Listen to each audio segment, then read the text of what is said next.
that we literally become what we think about, that we must control our thoughts if we're to control our lives.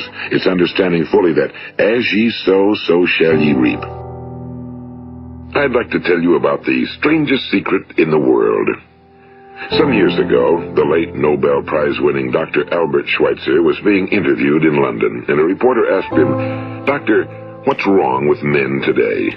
And the great doctor was silent a moment, and then he said, "Men simply don't think." It's about this that I want to talk with you. We live today in a golden age. This is an era that man has looked forward to, dreamed of, and worked toward for thousands of years.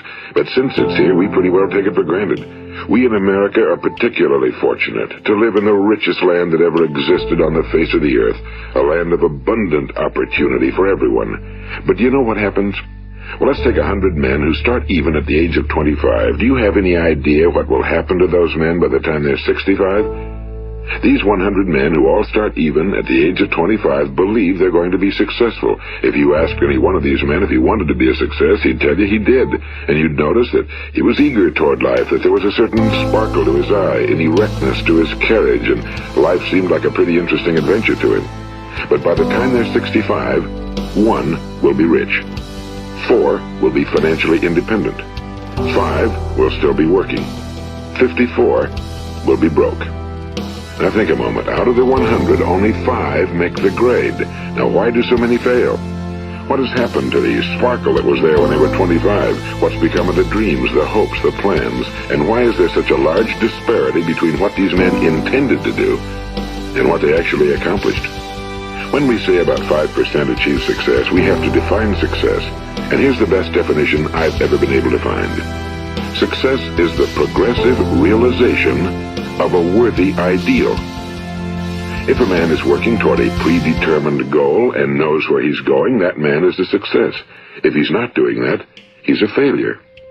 Success is the progressive realization of a worthy ideal. Rollo May, the distinguished psychiatrist, wrote a wonderful book called Man's Search for Himself. And in this book he says, the opposite of courage in our society is not cowardice. It is conformity. And there you have the trouble today. It's conformity, people acting like everyone else without knowing why, without knowing where they're going. Now think of it. In America right now, there are over 18 million people 65 years of age and older. And most of them are broke. They're dependent on someone else for life's necessities.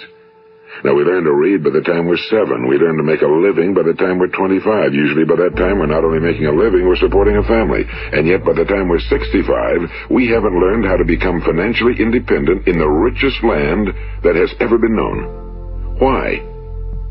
We conform. And the trouble is that we're acting like the wrong percentage group, the 95 who don't succeed.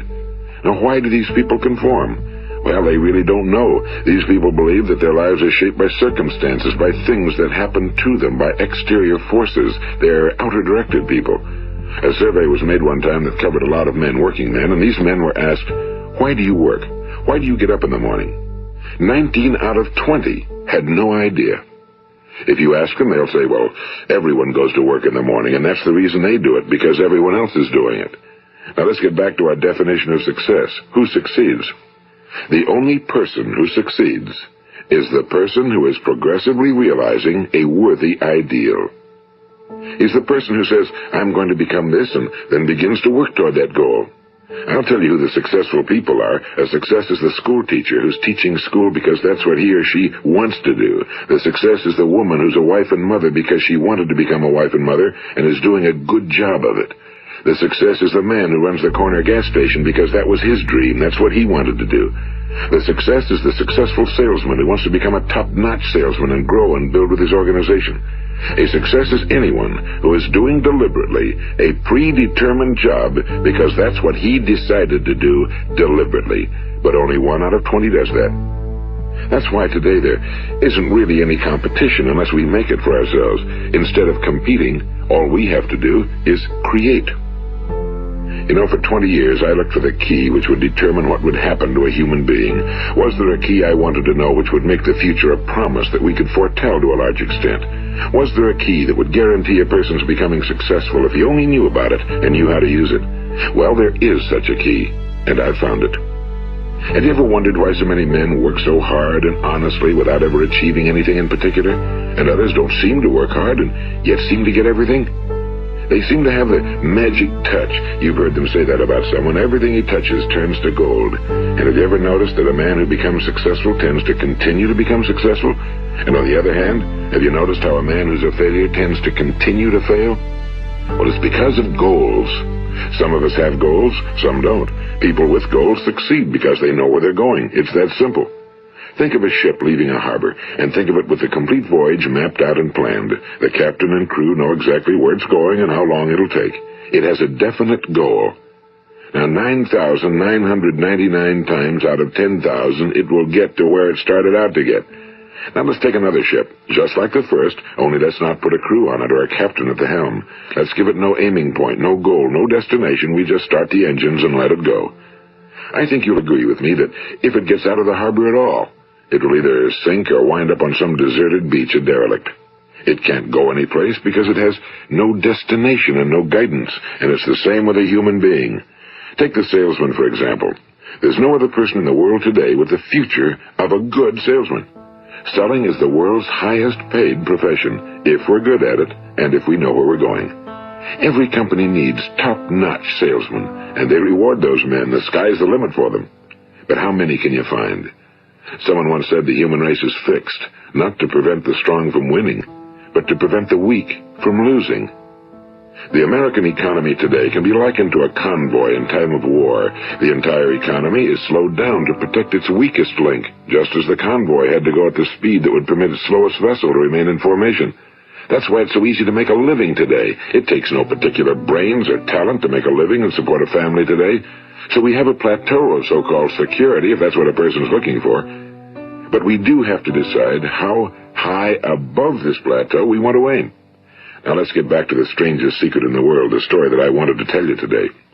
Why do men with goals succeed in life and men without them fail?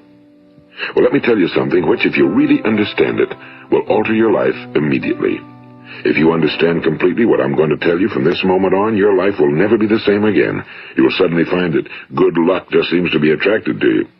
The things you want just seem to fall in line, and from now on you won't have the problems, the worries, the gnawing lump of anxiety that perhaps you've experienced before.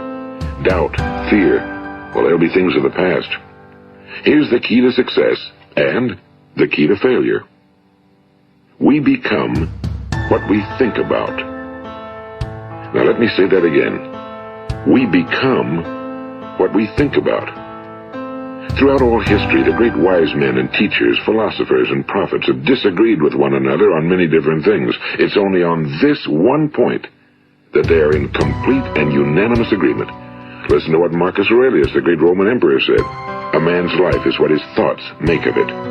Disraeli said this, everything comes if a man will only wait. I've brought myself by long meditation to the conviction that a human being with a settled purpose must accomplish it, and that nothing can resist a will that will stake even existence for its fulfillment. Ralph Waldo Emerson said this, a man is what he thinks about all day long. William James said, the greatest discovery of my generation is that human beings can alter their lives by altering their attitudes of mind. And he also said, we need only in cold blood act as if the thing in question were real, and it will become infallibly real by growing into such a connection with our life that it will become real. It will become so knit with habit and emotion that our interests in it will be those which characterize belief. And he also said, if you only care enough for a result, you will almost certainly attain it. If you wish to be rich, you will be rich. If you wish to be learned, you will be learned. If you wish to be good, you will be good. Only you must then really wish these things and wish them exclusively, and not wish at the same time 100 other incompatible things just as strongly. In the Bible you read in Mark 9:23, if thou canst believe, all things are possible to him that believeth. My old friend Dr. Norman Vincent Peale put it this way, this is one of the greatest laws in the universe. Fervently do I wish I had discovered it as a very young man. It dawned upon me much later in life, and I found it to be one of the greatest, if not my greatest discovery outside of my relationship to God. The great law, briefly and simply stated, is that if you think in negative terms, you will get negative results. If you think in positive terms, you will achieve positive results. That is the simple fact, he went on to say, which is at the basis of an astonishing law of prosperity and success. In 3 words, believe and succeed. William Shakespeare put it this way: our doubts are traitors and make us lose the good we oft might win by fearing to attempt. George Bernard Shaw said, people are always blaming their circumstances for what they are. I don't believe in circumstances. The people who get on in this world are the people who get up and look for the circumstances they want, and if they can't find them, make them. Well, it's pretty apparent, isn't it? And every person who discovered this for a while believed that he was the first one to work it out. We become what we think about. Now, it stands to reason that a person who's thinking about a concrete and worthwhile goal is going to reach it, because that's what he's thinking about, and we become what we think about. Conversely, the man who has no goal, who doesn't know where he's going, and whose thoughts must therefore be thoughts of confusion and anxiety and fear and worry, becomes what he thinks about. His life becomes one of frustration and fear and anxiety and worry. And if he thinks about nothing, he becomes nothing.